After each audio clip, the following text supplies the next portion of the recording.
कांग्रेससँग सत्ता साझेदारी गर्ने गरेको यो कसले अड्कल ज्योतिषीहरू म त जान्दिनँ। कांग्रेस पनि मलाई लाग्छ यो बेलामा आउनुपर्छ, सत्तामा बस्नुपर्छ, मलाई यस्तो लाग्दैन। कांग्रेस प्रतिपक्ष नै हो। इन्डियन मिडिया र इन्डियनहरूले केही खेलेको देखिन्छ, त्यो बाहिर पनि देखिन्छ।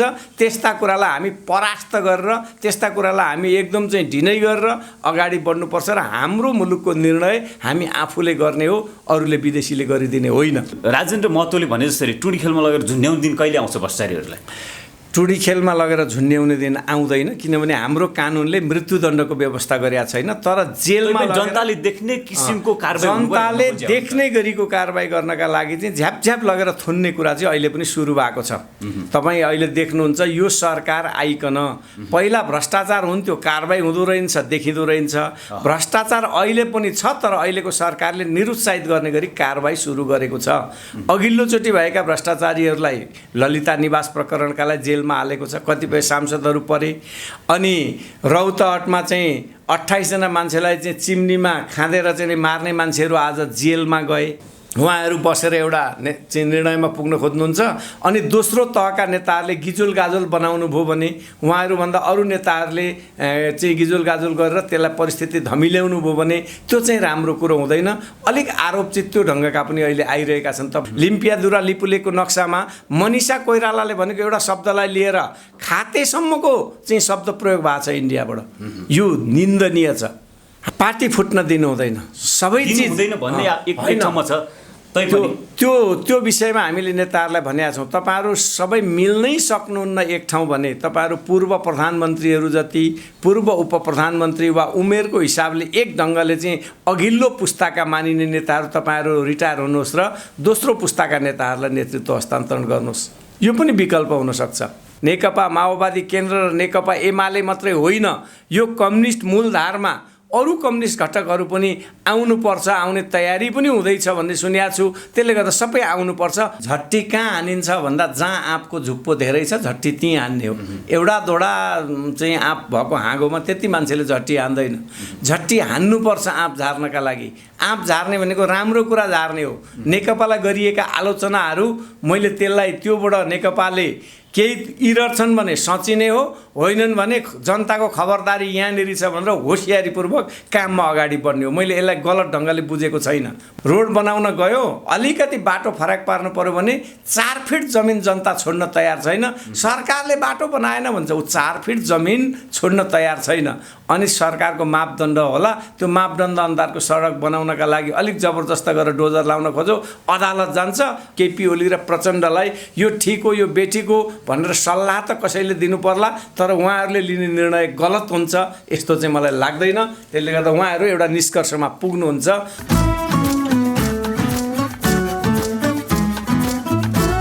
कोशिश अनलाइन। आदरणीय दर्शकबिन नमस्कार, तपाईँको साथमा म सुदीप भण्डारी उपस्थित भएको छु।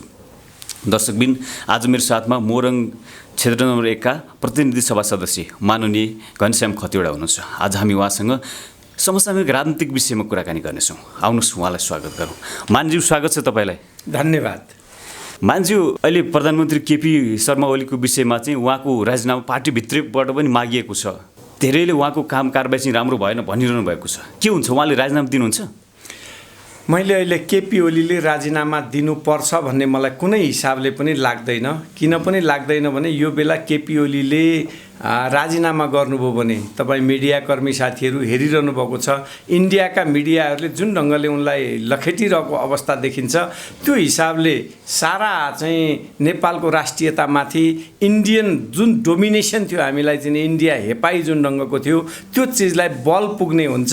त्यसले गर्दा अहिलेकै अवस्थामा अहिले नै केपी ओलीले राजीनामा दिनु हुँदैन।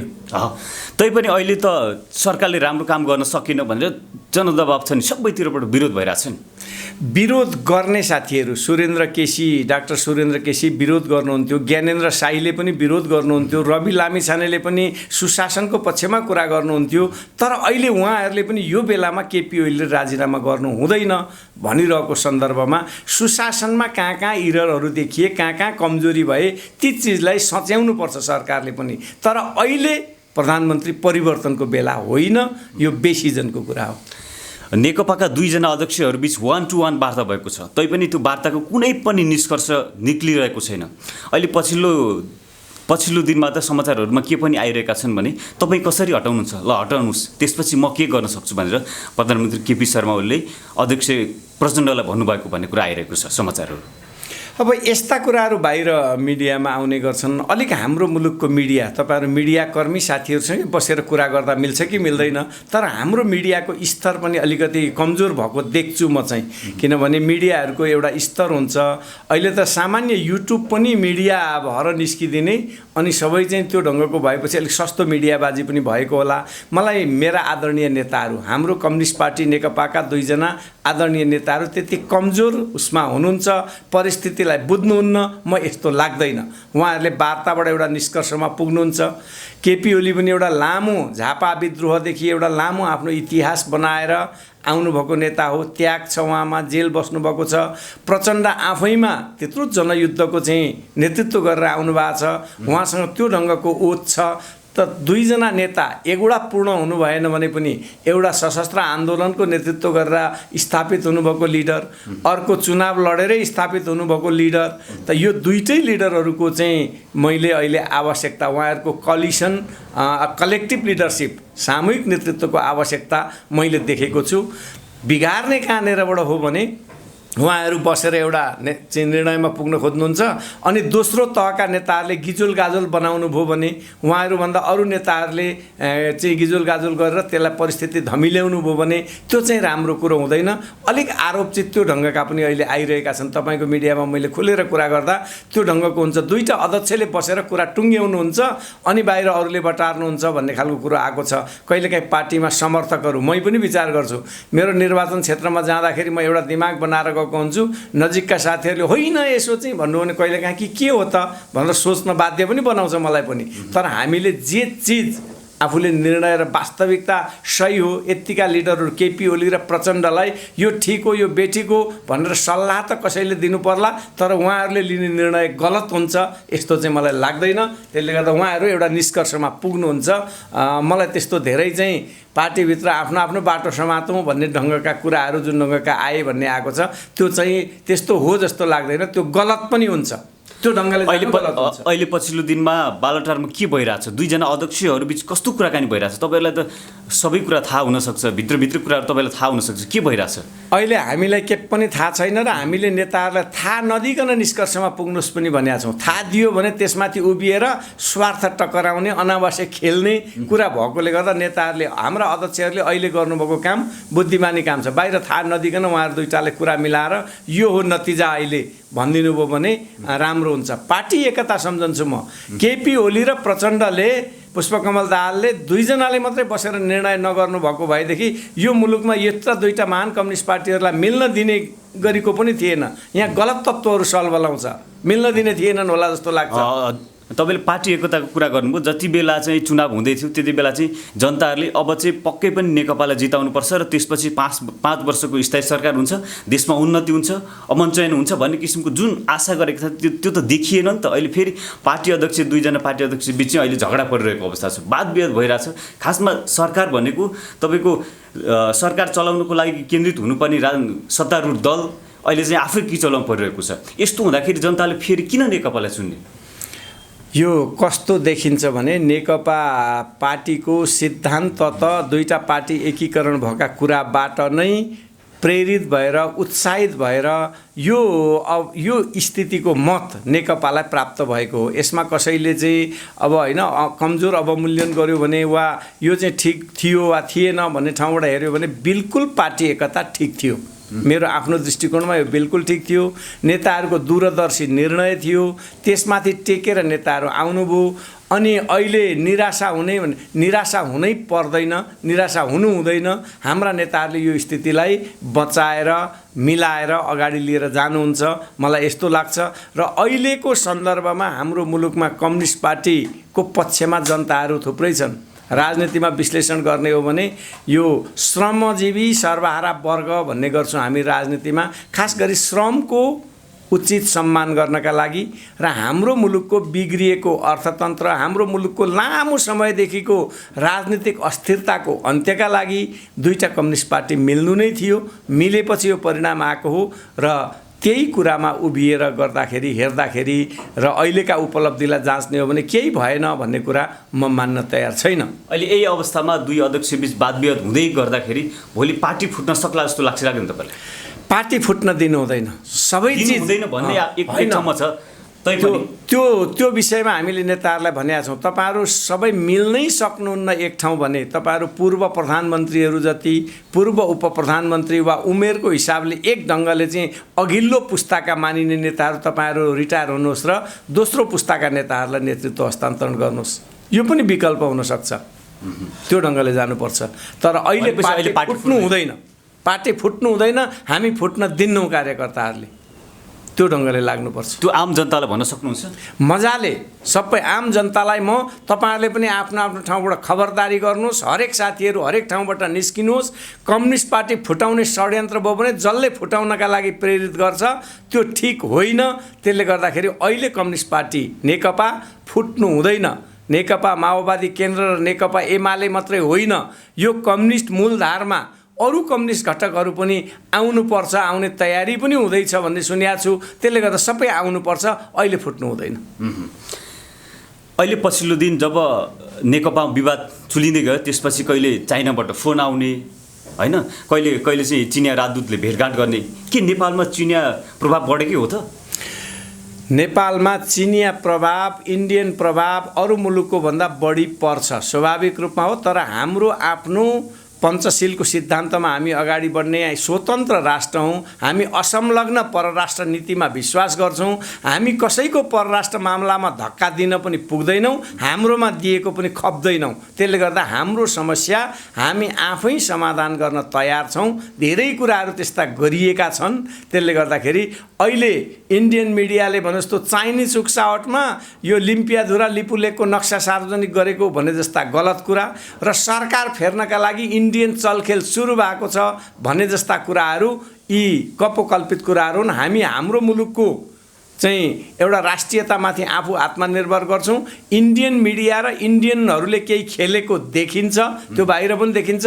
त्यस्ता कुरालाई हामी परास्त गरेर, त्यस्ता कुरालाई हामी एकदम चाहिँ ढिनै गरेर अगाडि बढ्नुपर्छ र हाम्रो मुलुकको निर्णय हामी आफूले गर्ने हो, अरूले विदेशीले गरिदिने होइन। यसको मतलब इन्डियाको हस्तक्षेप चाहिँ बढी छ तर चाइनाको छैन भन्न खोज्नु भयो? होइन, चाइनाको त्यति इन्डियाको जति मिडियाबाजी, इन्डियाले त ठाडै हाम्रो प्रधानमन्त्रीका विरुद्ध जुलुस भइराखेको छ भनेर चाहिँ अहिले इन्डियन मिडियाहरूमा दिएको छ। त्यो चिज अत्यन्त निन्दनीय छ, घृणित छ, भर्सनायोग्य छ। त्यसो गर्न पाइन्न अर्काको मुलुकमा। हामी इन्डियन प्रधानमन्त्रीलाई इन्डियाको अरू पार्टीहरूले कति लखेटे हाम्रा मिडियाहरूले गरेको देखेका छैनौँ। तर हाम्रो प्रधानमन्त्री, हाम्रो मुलुकको राष्ट्रियता, हाम्रो मुलुकको चाहिँ एउटा स्वाभिमानलाई गिराउने गरी तपाईँ अस्ति पनि देख्न सक्नुहुन्छ लिम्पियाधुरा लिपुलेकको नक्सामा मनिषा कोइरालाले भनेको एउटा शब्दलाई लिएर खातेसम्मको चाहिँ शब्द प्रयोग भएको छ इन्डियाबाट। यो निन्दनीय छ। हामी इन्डिया त धेरै वर्षसम्म गुलाम भयो, तर नेपाल कहिल्यै परतन्त्र चाहिँ भएको छैन। हामी खान कम खायौँ होला, गिट्ठा भ्यागुर खायौँ होला, हाम्रो चाहिँ कोदो ढिँडो खायौँ होला, तर हामीले कसैका विदेशीका बुटले हामीलाई अहिलेसम्म टेकेको छैन। त्यसले गर्दा हामी त्यो हिसाबले अहिले यो 21औं शताब्दीमा यो ठाउँमा आउँदा पनि हाम्रो सरकारलाई ढाल्ने कि राख्ने इन्डियन मिडियाको मिडियाबाजी हाम्रा लागि सही छैन। त्यसले गर्दा यसबाट पनि बुझ्नुपर्छ हाम्रा नेताहरूले अहिले सरकार सत्ता परिवर्तन गर्न खोज्ने, पार्टी फुटाउनका लागि जमर्को गर्ने सबैले ध्यान दिनुपर्छ। हामीले विदेशीको गुलाम बनेर त्यो ढङ्गको गरिरहेका छौँ भने गल्ती गरेका छौँ। त्यो पर्दा उठाएर हामी आफ्नो हैसियतमा आउनुपर्छ र हामी हाम्रो नेपालको राष्ट्रियता र हाम्रो आफ्नो जनताको सुख शान्तिका लागि अगाडि बढ्नुपर्छ।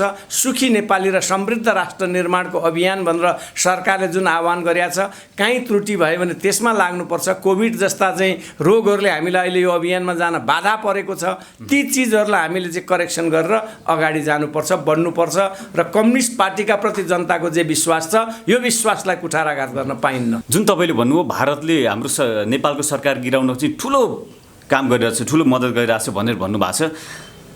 तर खासमा नेपालमा जनता रोग भोग र शोकमा मरिरहेका छन्। तर पनि तपाईँले अघि जसरी भन्नुभयो समृद्ध नेपाल सुखी नेपालीको यो सरकारको जुन किसिमको अभियान थियो, तर त्यो त पुरा भएको छैन नि।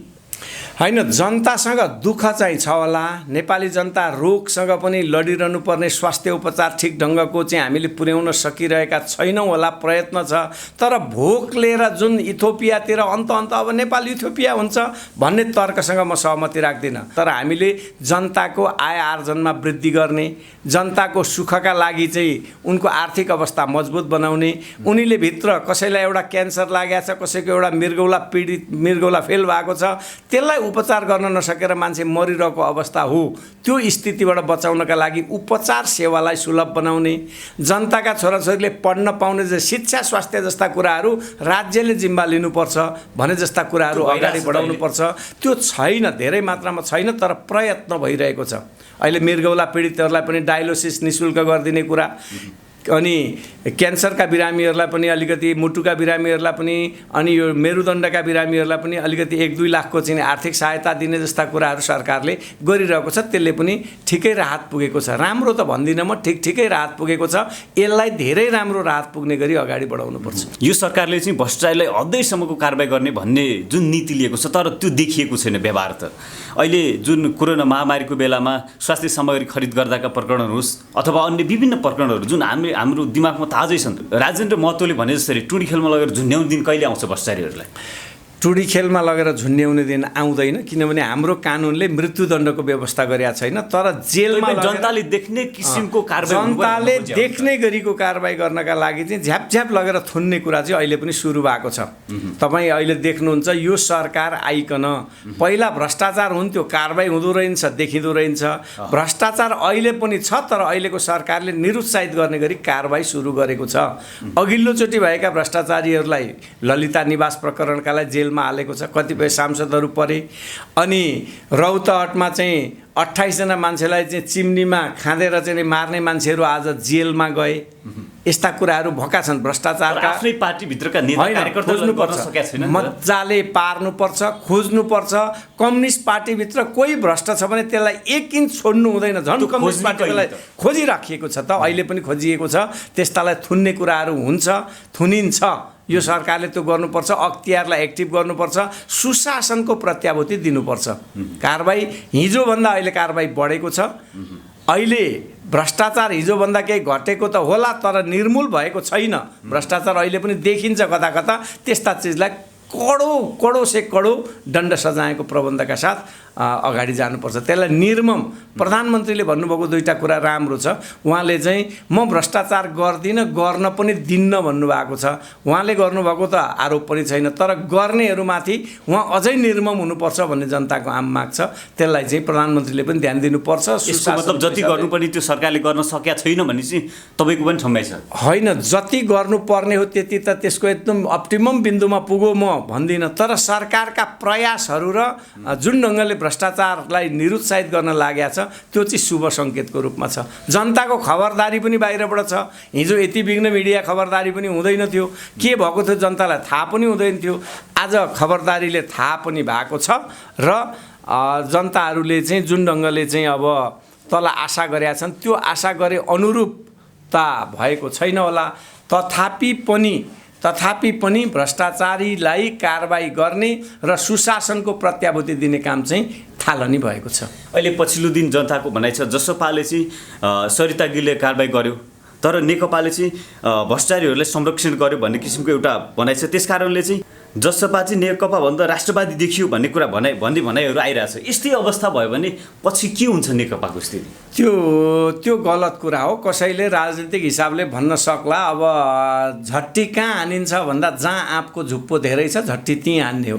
एउटा दोडा चाहिँ आँप भएको हाँगोमा त्यति मान्छेले झट्टी हान्दैन। झट्टी हान्नुपर्छ आँप झार्नका लागि। आँप झार्ने भनेको राम्रो कुरा झार्ने हो। नेकपालाई गरिएका आलोचनाहरू मैले त्यसलाई त्योबाट नेकपाले केही इरर छन् भने सचिने हो, होइनन् भने जनताको खबरदारी यहाँनिर छ भनेर होसियारीपूर्वक काममा अगाडि बढ्ने हो। मैले यसलाई गलत ढङ्गले बुझेको छैन, म सकारात्मक ढङ्गले बुझ्छु आलोचनालाई। तर आलोचना पनि कहिलेकाहीँ के छन् भने एकदमै बनावटी कृत्रिम खालका भयो भने तिनलाई कहिलेकाहीँ चाहिँ खण्डन परास्त गर्नुपर्छ। तर मैले भ्रष्टाचारको विषयमा सरकारले केही गरेन भन्ने कुरासँग चाहिँ म सहमत छैन। सरकारले केही गरेको छ, सबै गरौँ भन्ने चाहिँ मेरो तर्क फेरि पनि छैन। सबै गरिसकेको चाहिँ छैन, गर्दैछ, गर्नुपर्छ। तर सरकारलाई ठिक ढङ्गले काम गर्ने वातावरण दिनका लागि चाहिँ सबैले रचनात्मक ढङ्गले चाहिँ सघाउनुपर्छ। सबैले चाहिँ सरकारलाई सघायो भने मात्रै काम हुने हो। सरकारलाई चाहिँ तैँले गलत गरिस् वा उसलाई काम गर्ने वातावरण दिएन भने हुँदैन। तपाईँ देख्नुहुन्छ, मैले पोहोर हेरेको थिएँ, यहीँ बौद्धतिर कता कता चाहिँ रोड बनाउने कुरामा मेरै गाउँमा पनि हेर्छु।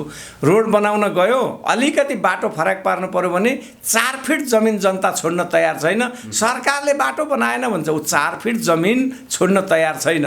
अनि सरकारको मापदण्ड होला, त्यो मापदण्ड अनुसारको सडक बनाउनका लागि अलिक जबरजस्त गरेर डोजर लाउन खोज्यो, अदालत जान्छ, अदालतले चाहिँ अब ठक्क लु रोक्का गर्दै भन्छ, जनताको सम्पत्ति रोक्का गरिदिनु, जोगाइदिनु पर्यो उसले। हो, यसरी चाहिँ सरकारलाई असहयोग भएका कुराहरू चाहिँ ती मान्य होइनन्, ती राम्रा कुराहरू होइनन्। तर ए सरकार भ्रष्टाचार होला, मैले खान नपाउला, मेरो छोराछोरीले चाहिँ शिक्षा ठिक ढङ्गले नपाउला, यस्तो ढङ्गले गर्नु कुरो चाहिँ सरकारका लागि राम्रो कुरा हो। सरकारलाई सचेत भएर सजग भएर काम गर्न अगाडि बढ्न यसले मद्दतै गर्छ। मानिसज्यू, अहिले विश्व कोरोना महामारीको चपेटमा परेको छ। आज जब पनि सोध्ने हो नि, नेपालको नाम चाहिँ कोरोनाको महामारी हुँदाखेरि प्याकेज नल्याउने भित्र पर्ने खालको कुराहरू आइरहेको छ। के यो सरकारले कोरोना महामारीको बेलामा पक्कै राम्रो काम गर्न सक्यो त? यो सरकारले कोरोना महामारीमा काहीँ चुहावट, तपाईँले चुहावटतिर जोडि नै हाल्नुहुन्छ, चुहावट भएको रहेछ भने यसलाई खोज्नुपर्छ। तर राम्रो काम गर्यो भन्ने कुरा चाहिँ केबाट पनि देखिन्छ भने जुन बेला हामीले माघमा कोरोना आयो, चाइनाबाट कोरोना आयो, वुहानबाट सुरु भयो, विश्वतिर यो फैलिँदैछ, हाम्रोमा आउन सक्ने खतरा छ भनिएका बेला चीनबाट आएको एउटा विद्यार्थीमा टेस्ट गर्दा कोरोना देखियो र उहाँको PCR परीक्षण गर्न हङकङ पठाउनु पर्यो। मुलुकमा एउटा पनि ल्याब थिएन। आजका दिन मुलुकमा 27 देखि 30 वटासम्म ल्याबहरू एउटा दुईवटा बिग्रिएर रहेका छन् भने मात्रै होइन, नभए 28-30 वटा ल्याबहरू कार्यरत छन् र त्यहाँ अहिले PCR परीक्षण मुलुकभित्र हुँदैछ। एकै वर्षमा होइन, 3 महिनामा 30 वटा ल्याबहरू विस्तार गर्नु। त्यस पछाडि चाहिँ विदेशमा मान्छेहरू अभर परेका छन् भन्ने कुरा भयो। हो, हाम्रा साथीभाइहरू अभर पर्नु भएको छ, विदेशबाट ल्याउनु पर्छ। तर तुरुन्तै हामीलाई यति धेरै मान्छे इन्डियाले बेइमानीपूर्वक नेपाल पठाइदिन्छ भन्ने चाहिँ हामीलाई लागेको थिएन। यसलाई चाहिँ मैले अलिक शब्द तपाईँको मिडियामा भन्न मिल्थ्यो मिल्दैन, बेइमानी हो। इन्डियाका नागरिक यता रहेकालाई नेपाल सरकारले रेखदेख गर्ने, उसको चाहिँ भोको तिर्खो भन्छौँ हामी गाउँले भाषामा, भोको तिर्खो हेर्ने, उतापट्टि भएका नेपालीहरूलाई उसले हेरिदिने भन्ने सहमति थियो। यो बिचमा हाम्रो त्यो सीमा विवादको कच्याकुचुकले हुनसक्छ।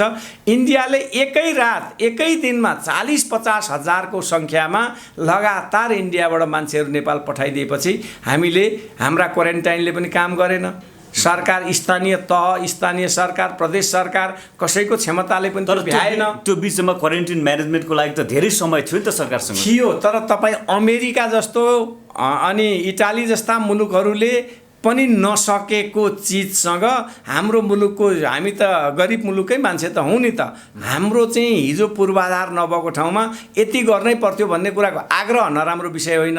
तर हाम्रो क्षमता वास्तवमा त्यतिका 2-3 लाख 4 लाख मान्छेलाई क्वारेन्टाइनमा राख्ने नेपालीहरूको क्षमता होइन। एकदम क्वारेन्टाइन म्यानेजमेन्ट राम्रो नहुँदाखेरि सङ्क्रमण दर बढेको त पक्कै हो नि। पक्कै हो। त्यो सङ्क्रमण दर क्वारेन्टाइन म्यानेजमेन्ट मात्रै होइन, इन्डियातिरबाटै सङ्क्रमण भएर आएका मान्छेहरू, विदेशबाट आउनेहरू नै सङ्क्रमण भएर आएका मान्छेहरूको टेस्टमा त त्यो देखियो नि। सुरुका दिनमा भेटिएका, मलाई नम्बर अफ नै थाहा छ, लगभग 500 नकटुन्जेली हेर्ने हो भने तपाईँको 282 जना जति त मान्छे इन्डियन सिटिजनहरू नै नेपाल आएर भेटिएको थियो।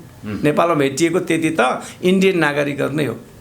त्यो चाहिँ जमातीको हिसाबमा आएका मुस्लिम धर्म प्रचारक गुरुहरू हुन् वा अरू कोही हुन्, त्यो हिसाबले हेर्दाखेरि चाहिँ त्यो देखिन्छ। र हाम्रोमा कोरोना फैलिएको मूल कारण भनेको सरकारको पूर्ण व्यवस्था भयो म यस्तो त भन्दिनँ। सरकारका पनि अब आफ्ना साधन स्रोत लिमिटेसनबाट गर्दा पूर्ण भएको छैन, त्यो देखिएको छ। तपाईँ हामी सबैले देखेका छौँ, पूर्ण छैन। सरकार प्रयत्नमा छ।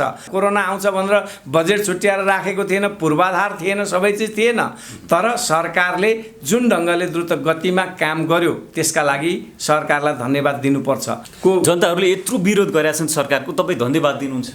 होइन, जनताहरूले पनि यो विषयमा कसैले पोलिटिक्स गर्नु छ यसमाथि उभिएर भने विरोध गरेका छ। तर अहिले यसमाथि उभिएर कोरोनाका लागि भएको 10 अरब खर्चमा चाहिँ कहीँ घोटाला भएको छ कि खोज्नुपर्छ भन्ने जनताको कुरा ठिक छ, त्यो खोजौँ। कहीँ हिसाब तलमाथि भएको छ भने त्यसका चाहिँ सबै चाहिँ राखेका हिसाब किताबहरू होलान्। तल प्रदेश स्थानीय तहसम्म बजेट पठाएको होला, कहाँ कसरी पठाए, के सदुपयोग भयो, के दुरुपयोग भयो। तर हामी त के कुरा गरिराखेका छौँ भने यो सबै बन्द गरौँ। त्यस पछाडि अहिले मुलुकमा झन्डै 2 लाख 3 लाख बढीको चाहिँ PCR नै टेस्ट भइसकेको छ, सङ्ख्या पनि बढेर गएको छ। तर नेपालले चाहिँ गरेन, कता हो कता अरूले गर्यो भने यहाँको मृत्युदर हेर्ने हो भने, यहाँका चाहिँ हस्पिटलहरूभित्रको व्यवस्थापन हेर्ने हो भने र सम्पूर्ण कुरा हेर्ने हो भने जनसङ्ख्याले त्यहाँ बढी होला। तर कुनै विकसित अरू हरेक हिसाबले चाहिँ जनताको सम्पूर्ण कुराको चाहिँ म च्यालेन्ज गर्छु भन्ने राष्ट्रहरू पनि फेल भएको बेलामा हाम्रो मुलुकलाई धेरै सरकारले गरेर बचेको चाहिँ होइन, फेरि प्रकृतिले पनि हामीलाई बचाएको छ नि। हाम्रो इम्युनिटी पावर बढी भएर पनि हो भन्ने तर्क पनि आइरहेका छन्। यो तर्कभित्र सत्यता छ, सत्यता छ। नेपालीहरूको इम्युनिटी पावर राम्रो भएरै कोरोनाले कम असर गरे हो त? अब अहिले देख्दा त्यो पनि एउटा हुनसक्छ। म यसको प्राविधिक होइन, तर धेरै प्राविधिक क्षेत्रका मान्छेहरूले इम्युनिटी पावर राम्रो भएका कारणले भयो। नभए अमेरिकाको भन्दा, इटालीको भन्दा अथवा चाइनाकै भन्दा पनि डेथ रिस्क, मर्ने रिस्क चाहिँ हाम्रोमा कम देखियो। जतिलाई भेट्यो त्यो हिसाबमा मर्ने पर्सेन्ट चाहिँ कम देखियो। अनि सङ्क्रमण लागेपछि जुन ढङ्गको मान्छे सिकिस्त हुन्छ, भेन्टिलेटरमा राख्नुपर्छ, त्यो अवस्था पनि कम देखियो। भेटेन त भन्दाखेरि भेटियो, कीटाणु त देखियो। त्यो हिसाबले इम्युनिटी पावर हुनसक्छ भन्ने खालको एउटा तर्क हो। यही तर्क शाश्वत सत्य हो कि होइन खोजीको विषय हुनसक्ला भोलि, तर अरूको भन्दा इम्युनिटी पावर हाम्रो राम्रो देखियो नेपालको। मानिसज्यू, अर्को विषयमा हामी जाउँ। अहिले MCC को विषय हुन त स्थगित छ। खासमा नेकपाभित्र पनि यसको अब कतिले चाहिँ पास गर्नुपर्छ भन्नुहुन्छ, कति नेताज्यूहरूले चाहिँ कतिले चाहिँ पास गर्नु हुँदैन भन्नुहुन्छ। खासमा यो पास हुन्छ कि हुँदैन MCC? यसलाई सरकारले कसरी ल्याउँछ, पार्टीभित्र हामीले पार्टीभित्र यसलाई चाहिँ पास गर्ने र फेल गर्ने बनाएर नल्याउनुहोस्। यसलाई चाहिँ कहाँनिर सुधार गर्ने हो, सम्पूर्ण यसका भित्र लेखिएका शब्दहरू पढ्दा हामीलाई त्यस्तो चाहिँ गर्नै नहुने जस्तो चाहिँ लाग्दैन। हामीलाई दिएको कपी पढ्दा अङ्ग्रेजी भर्सन बुझेनौँ होला, नेपालीमा दिनुहोस् पनि भन्यौँ। सांसदहरूलाई नेपाली भर्सनमा पनि दिएको छ, मैले पनि त्यसलाई आधो पान्त पढेको छु। त्यस्तो से नै आउने जस्ता कुराहरू चाहिँ अनर्गल कुरा हुन्, त्यस्तो देखिँदैन त्यो सम्झौतामा। तर केही कुराहरू सुधार गर्नुपर्ने कुटनीतिक हिसाबले तपाईँले पढ्दा भेट्नुभयो भने पार्टीले सुधार गरे भयो त। त्यसमा कुनै पनि सम्झौता कसैले दिएको रेडिमेड जे बन्यो त्यही 100% हुनुपर्छ भन्दा त्यस्तो रेडिकल उसबाट त हामी जानु हुँदैन। सरकारले त यसलाई सुधार गरेर पास गर्ने भन्ने कुरा त ल्याइरहेको छैन नि बाहिर, त्यही भएर पनि होइन। सरकारले के गर्छ भन्ने कुरा चाहिँ पार्टीले आयोग बनाएको छ, त्यो आयोगले दिएको सुझावका आधारमा जानुपर्छ। अब अहिले त यो संसदभित्र विषय प्रवेश पनि भएन, टेबल पनि भएन। यो MCC मलाई चाहिँ नेपालको हितमा छ भने, नेपालीहरूले चाहिँ यसबाट चाहिँ लाभ पाउँछन् भने गर्नुपर्छ। छलफल गर्नुहोस् विज्ञहरूले। नेपालीलाई लाभै हुँदैन भनेदेखि किन गर्नु पर्यो र? तर नेपालीलाई लाभ हुन्छ भने चाहिँ हाम्रो मुलुक वैदेशिक सहायता सहयोग लिने मुलुक नै हो। मैले अघि सुरुमा पनि यहाँलाई भने राष्ट्रियताको विषयमा हामी बढी नै संवेदनशील पनि छौँ, सेन्सियर पनि छौँ र हाम्रो मुलुकको इतिहासमा कसैले हामीलाई अहिलेसम्म पराधीन गर्न नसकेको पनि कुरा पनि छ। त्यसले गर्दा हामी एउटा संयुक्त राष्ट्र सङ्घमा सदस्य भएको राष्ट्र हुनुको नाताले वैदेशिक सहायता नलिने, असंलग्न परराष्ट्र नीतिमा विश्वास गर्ने भएकोले गर्दा हामी अलिक विपन्न मुलुक नै भयौँ, हामी अल्पविकसित मुलुक नै भयौँ। हामीले विकासको फड्को पनि मार्नुपर्ने छ। एउटा साँच्चै अहिले MCC मा दिए जस्तै MCC को चाहिँ हामीले हाम्रो मुलुकमा उत्पादन भएको बिजुली अर्को मुलुकमा बेच्न लानका लागि ट्रान्समिसन लाइन नै बनाउने गरीकै सहयोग हो भने किन नलिने? ट्रान्समिसन लाइन हामीलाई चाहिएको छ। हाम्रो मुलुक विद्युत उत्पादनको अथाह सम्भावना भएको मुलुक भयो। अब हामीले चाहिँ अहिले अहिले विद्युत जति उत्पादन गर्छौँ अब हामीले खपत गर्न सक्दैनौँ है। तामाकोसी जोडिसक्दाखेरि अरू जुन जुन चाहिँ पाइपलाइनमा छन् निर्माणाधीन पुरा हुनका लागि ती निर्माण पुरा भइसक्दा हामीसँग बिजुली बढी नै हुन्छ। त्यसले गर्दा त्यसलाई अन्तर्राष्ट्रिय बजारमा बेच्नुपर्छ। बेच्नका लागि ट्रान्समिसन लाइन चाहिन्छ। ट्रान्समिसन लाइन इन्डियातिर जोड्नुको हाम्रो विकल्प अरू धेरै छैन पनि। यता अब हिमाल कटेर चाइनासँग जानुपर्छ।